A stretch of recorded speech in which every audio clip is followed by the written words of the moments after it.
La siguiente clase es secreción gástrica. ¿Okay? Entonces, nosotros vamos a dividir la digestión en tres fases: la fase cefálica, la gástrica y la intestinal. La fase cefálica es todo lo que va a pasar desde que empezamos a pensar en alimento hasta que masticamos y tragamos. La fase gástrica va a empezar cuando el alimento llega al estómago. Y la fase intestinal cuando ese alimento pasa al intestino delgado. Entonces, nosotros vamos a tener que, cuando nosotros comemos, vamos a empezar con la masticación. La lengua va a ayudar a mezclar esas moléculas, digamos, esas partículas que se van separando gracias a la acción de los dientes, con la saliva, que sería la primera secreción que vamos a encontrar. Eso lo vamos a pasar hacia el esófago. Del esófago vamos a llegar al estómago, donde en el estómago la principal secreción que vamos a tener es la secreción ácida, y eventualmente vamos a llegar con este quimo hasta el intestino delgado, en donde vamos a tener las secreciones pancreáticas y las secreciones biliares. Y posteriormente, a nivel del intestino, principalmente el intestino grueso, principalmente lo que se maneja es manejo de electrolitos, y eventualmente, pues, mediante la defecación, todos aquellos productos no absorbidos o no digeridos, pues, van a ser expulsados.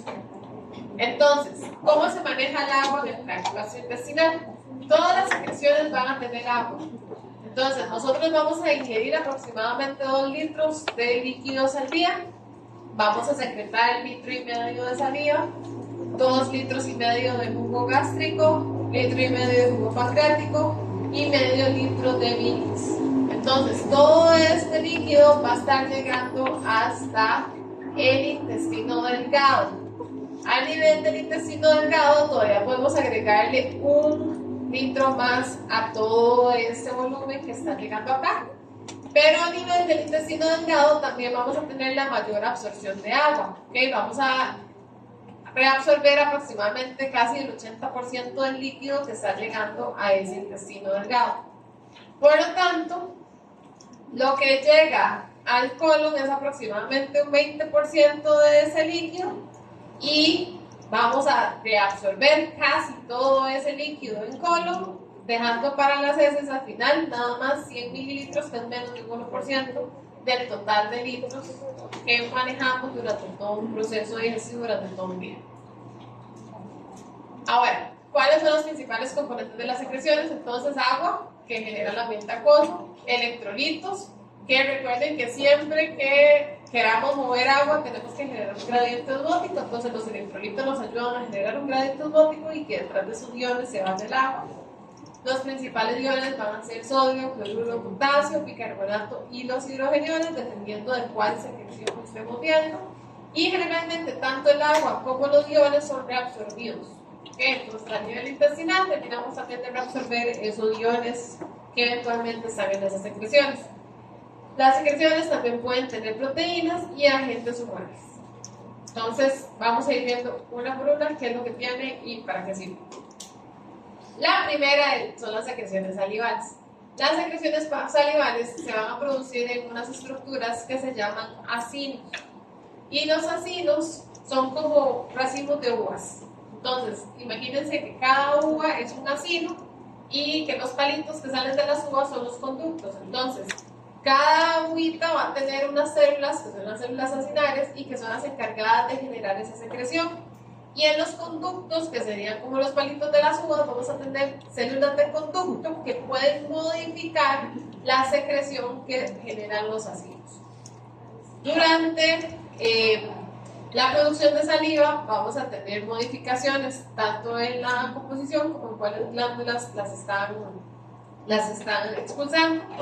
Por ejemplo, en reposo la producción de saliva es relativamente baja, más o menos 30 mililitros por hora, y la glándula principal que va a estar produciendo esta salivación es la submandibular. Entonces, durante el reposo la más activa es la submandibular.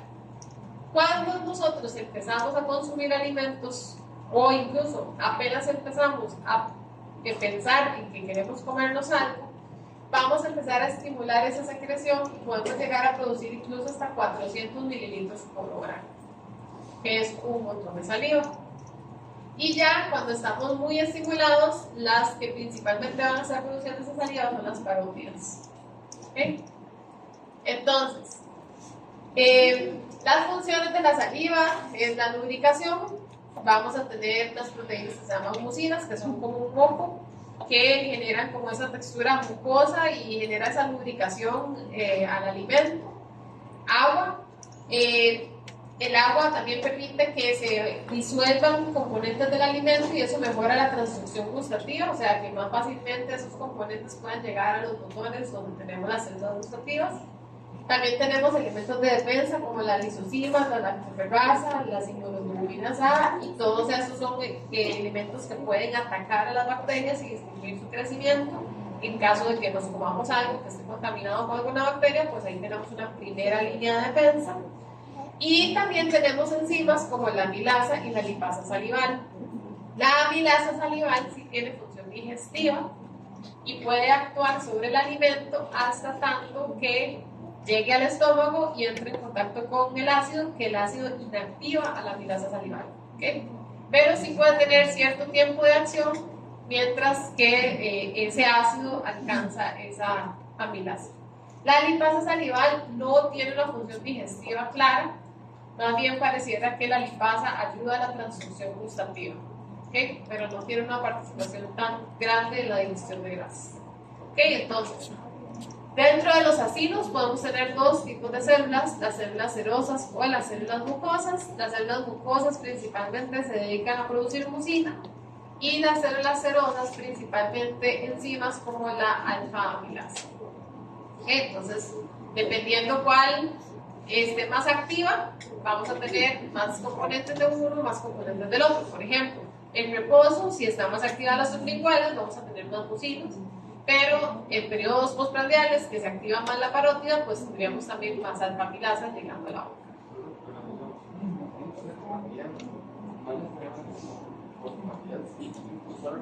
¿Sí? La parótida.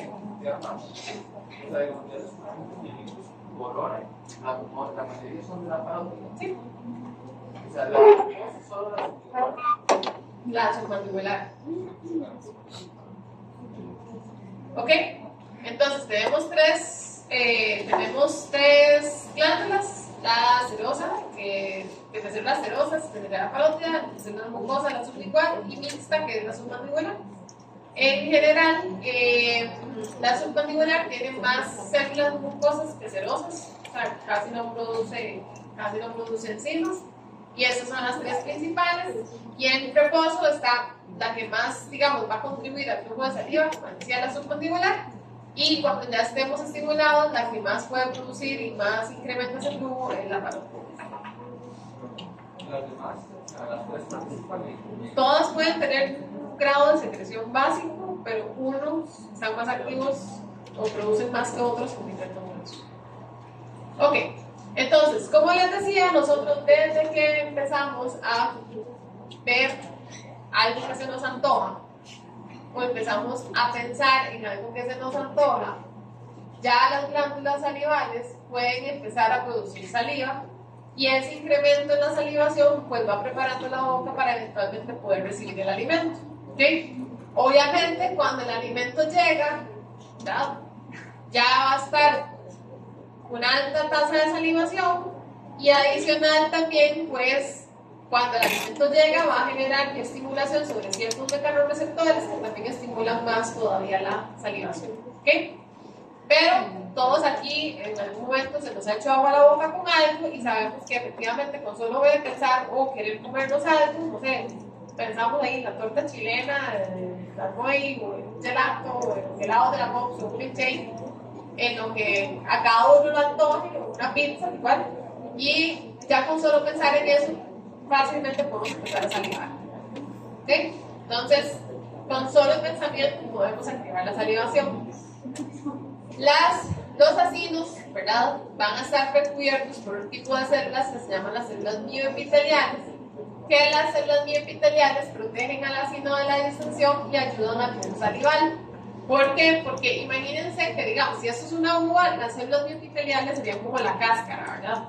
Entonces, si yo empiezo a llenar la uva de agua, la cáscara sostiene a la uva de forma que no se haga más grande, que no se distienda.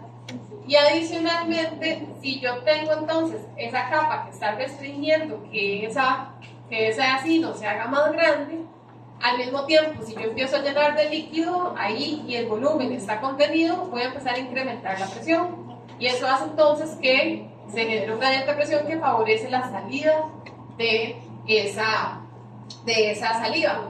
Adicionalmente, por estímulo simpático, las células bien vitalianas se pueden contraer y generar entonces que la presión interna todavía sea más alta, y eso favorece que salga también más fácilmente esa saliva. Entonces, a nivel del acino, nosotros vamos a tener en las células acinares que se va a dar la producción de proteínas, como por ejemplo la amilasa. Vamos a tener la secreción de iones, sodio, potasio, cloruro, bicarbonato y agua. Y al final aquí, en el acino, vamos a tener lo que se llama una secreción primaria, que va a ser isotónica, o sea, muy similar en tonicidad al plasma. Cuando esta secreción primaria empieza a moverse a través de los conductos, en los conductos son impermeables al agua. Entonces, el agua que ya tiene la secreción va a quedar ahí. Pero a nivel de los conductos, yo puedo reabsorber cloruro, yo puedo reabsorber sodio, por lo tanto, le voy a quitar iones a esta saliva y puedo meterle bicarbonato.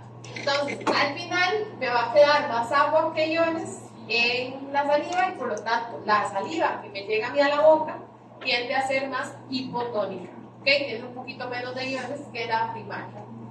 ¿Okay? Entonces, ¿qué pasa en el conducto? En el conducto vamos a tener a este intercambiador que lo que hace es meter cloruro, sacar bicarbonato, y tenemos a esos otros dos que lo que hace es sacar potasio y meter sodio. Ahora, conforme incrementa el flujo salival, la reabsorción de sodio y la secreción de potasio tienden a hacerse un poquito más difíciles. ¿Okay? Piénsenlo como si ustedes tuvieran algo en movimiento. Si ustedes, por ejemplo, tienen, no sé, un tren en movimiento y ustedes quieren agarrar algo de ese tren y sacarlo, es más difícil que si ustedes quieren meterle algo al tren, porque para meterle algo al tren ustedes perfectamente nada más lo tiran y en algún momento cae dentro del tren. Pero para tratar de agarrarlo, sí necesitan como ver cuándo está y tratar de traerlo. ¿Okay? Entonces, se puede pensar así.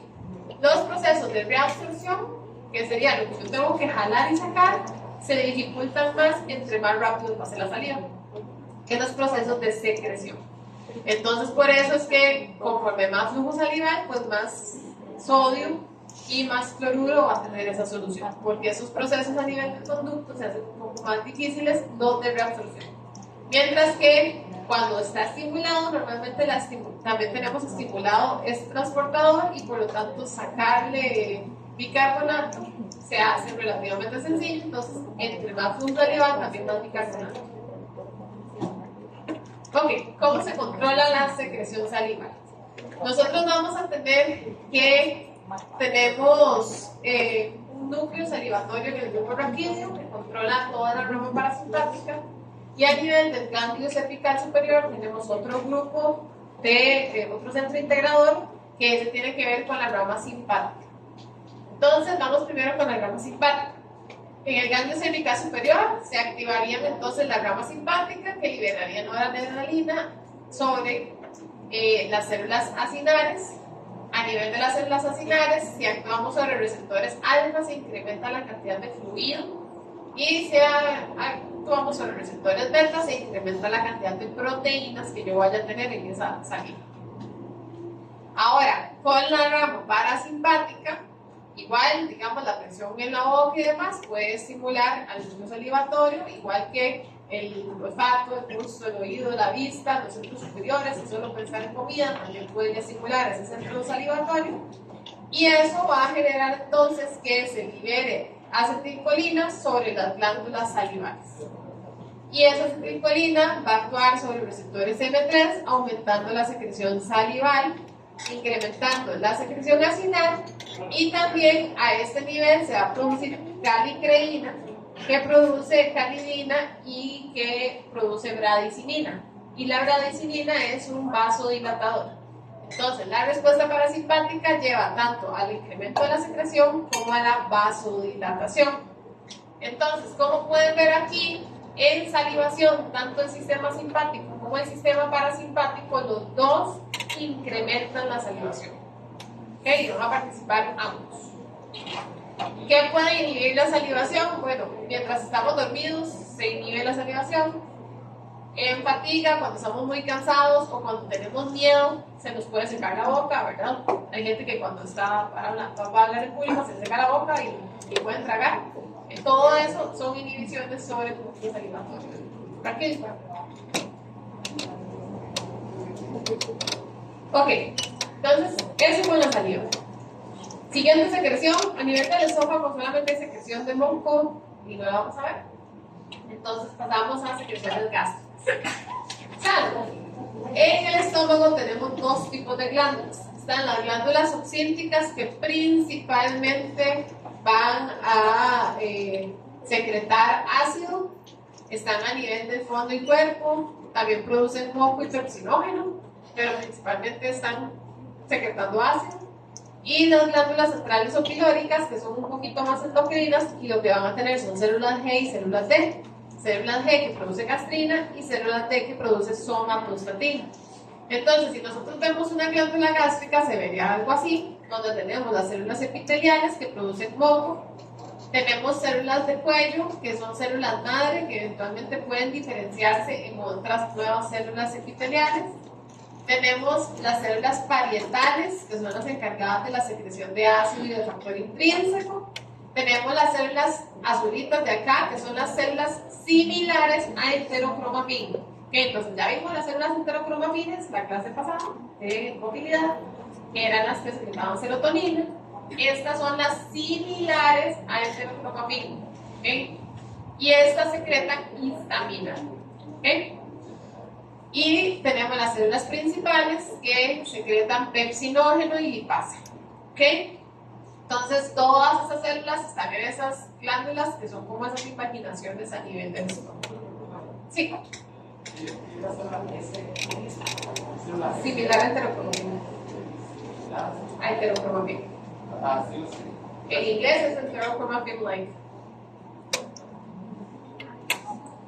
Ok. Entonces, ¿cómo es que se regula la secreción ácida?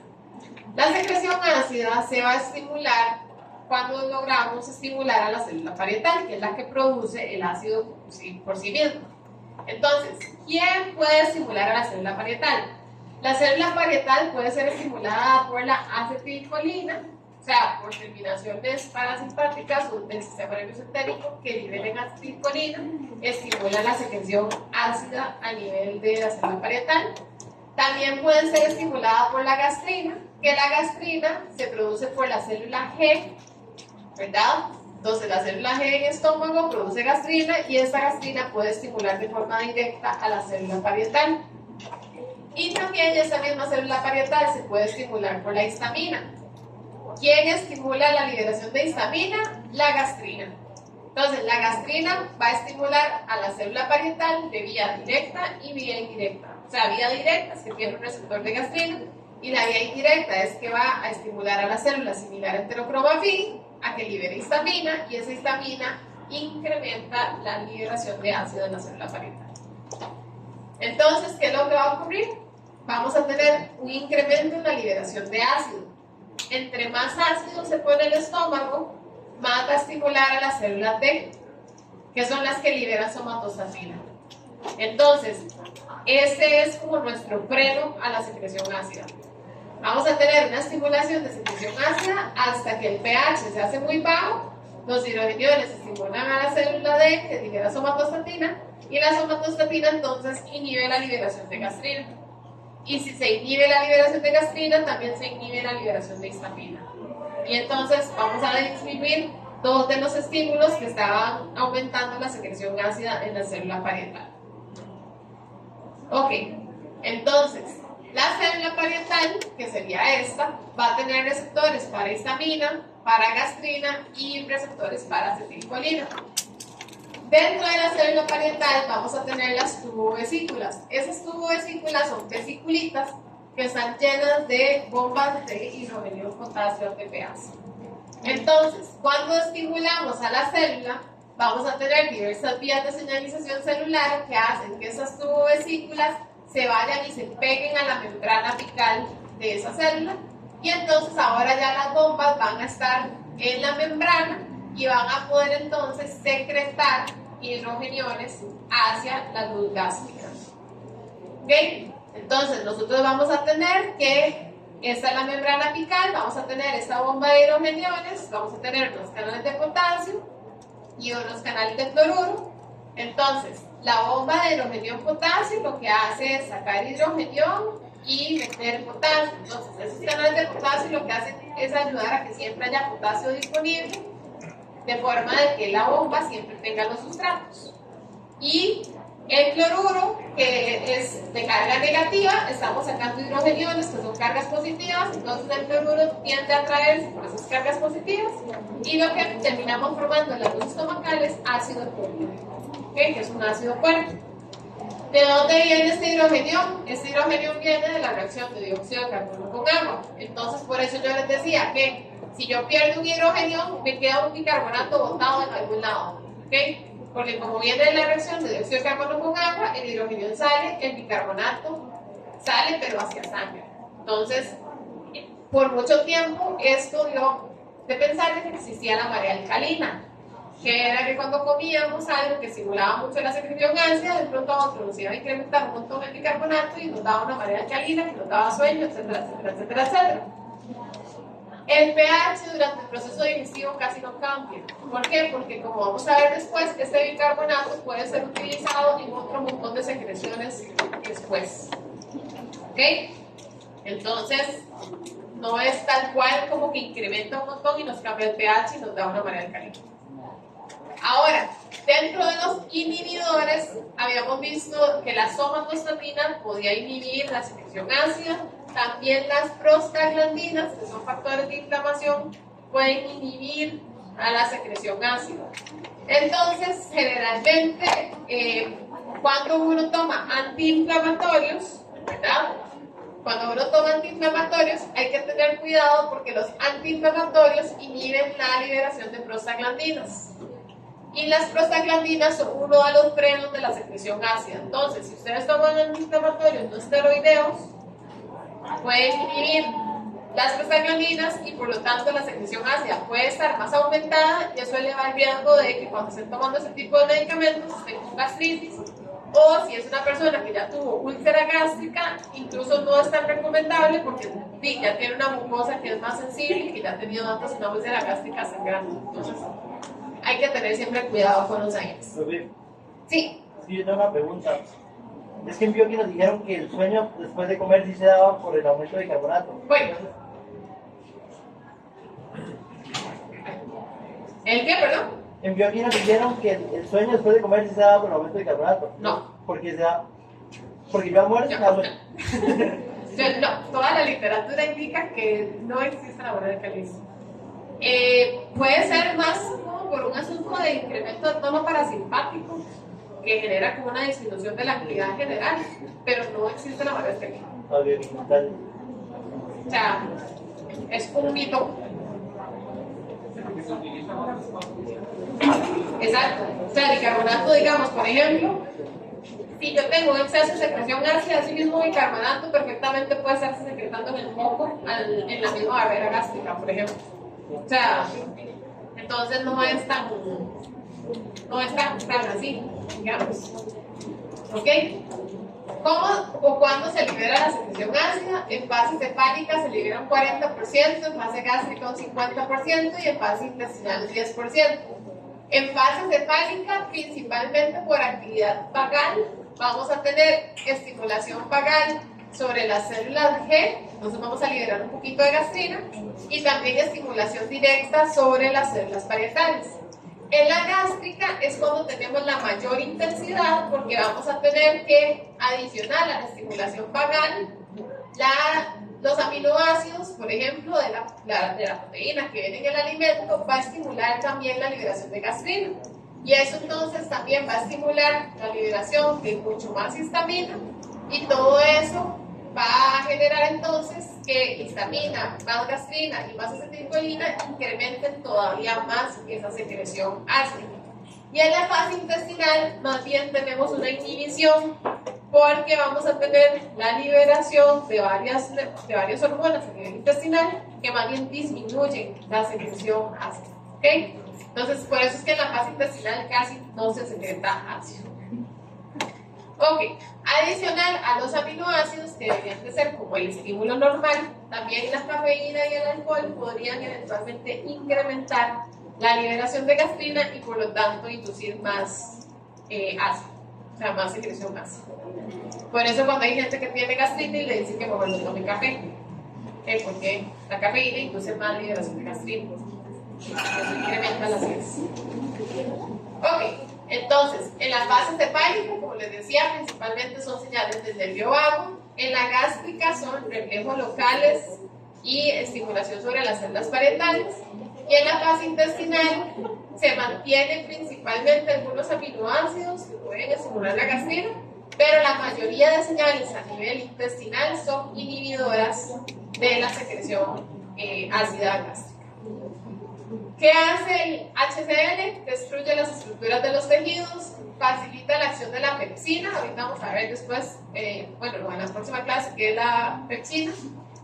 Inhibe la aminasa salival, puede destruir también bacterias, entonces es una línea de defensa.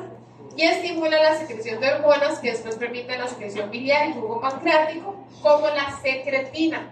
Que si ustedes se acuerdan, la secretina, el estímulo es el ácido. ¿Okay? Entonces, cuando llega esta secreción de ácido al intestino, estimula la secretina y eso estimula que yo secrete más bicarbonato en las secreciones pancreáticas y biliares. ¿Ok? Entonces, entre más estimulado tenga yo, más hidrogenios voy a tener también más cloruro, que va a salir por el cation que tengo acá, va a salir anión, y también voy a incrementar un poquito la secreción de potasio. Ok, como les decía, nosotros a nivel gástrico tenemos una barrera mucosa. Entonces, esa barrera mucosa principalmente está alimentada por bicarbonato. Entonces, por eso les decía, el bicarbonato que está en sangre está pasando a las células epiteliales mucosas y está saliendo hacia la barrera de moco. ¿Okay? Entonces, el bicarbonato que yo produzco igual está utilizando otro montón de lados, entre ellos la barrera mucosa. Entonces, esta barrera mucosa lo que genera es un espacio de transición en donde vamos a tener que aquí tenemos un montón de ácido en el estómago que va a poder empezar a reaccionar con el bicarbonato de este gel mucoso y genera entonces un espacio de amortiguamiento para que este ácido no llegue a esta mucosa y no vaya a destruir esa mucosa. ¿Okay? Entonces, el pH cerca a la mucosa se mantiene cercano a 100. ¿Okay? Es una barrera que tiene de 50 a 200 micrómetros de espesor y va a tener mucinas que le dan, que hacen que sea un moco, fosfolípidos, electrolitos, agua y el componente más importante que es el bicarbonato. ¿Quién estimula a la barrera mucosa? El estímulo vagal también va a estimular la barrera mucosa. Los irritantes locales también pueden estimular a la barrera mucosa. Y las prostaglandinas también estimulan a la barrera mucosa. Entonces, cuando yo tomo AINES, que inhiben antiinflamatorios que inhiben la producción de prostaglandinas, no solamente voy a tener más ácido, porque no le pongo freno a la secreción ácida, sino también voy a tener una capa mucosa menos estable. Entonces, estoy sumando dos cosas que pueden llevar a una tragedia: más ácido, menos bicarbonato. Entonces tengo una capa delgada, más débil y todavía más irritante que puede llegar hasta las células epiteliales. Ok. Entonces, ya con esto terminamos. Factor intrínseco. Vamos a tener que las células parietales también pueden secretar el factor intrínseco. Y eso es muy importante para la vitamina B12. Entonces, la vitamina B12 o la cobalamina viene unida a los alimentos y cuando llega al estómago el pH ácido la libera. Dentro de las proteínas que se secretan en la saliva hay una que se llama la aptocorrina. Entonces, la aptocorrina con H La aptocorrina se une a la cobalamina en el estómago. Y en el mismo estómago se está liberando también el factor intrínseco. Pero la cobalamina en estómago no se une al factor intrínseco, se une a la aptocorrina. ¿Qué va a pasar? Que aquí son como dos mujeres un camino. Y entonces está la aptocorrina, está el factor intrínseco y la cobalamina. Y la cobalamina decide irse entonces con la aptocorrina. ¿Okay? Cuando llegan al intestino, las proteasas pancreáticas rompen y destruyen a la aptocorrina. Entonces, ya a la cobalamina no le queda ver porque queda con el factor intrínseco. ¿Okay? Entonces, se une a nivel intestinal la cobalamina con el factor intrínseco y eventualmente cuando llegan al hilo se van a encontrar con estos receptores de purina megalina que identifican al complejo de factor intrínseco con cobalamina y pueden ya meterlo a la célula, el factor intrínseco lo destruyen, la cobalamina la unen a otra proteína de transporte y ya puede ser sacada hacia la sangre. Y esa es la forma en la que tenemos de absorber vitamina B12. ¿Okay? Y ya la parte del pepsinógeno la damos para el bien.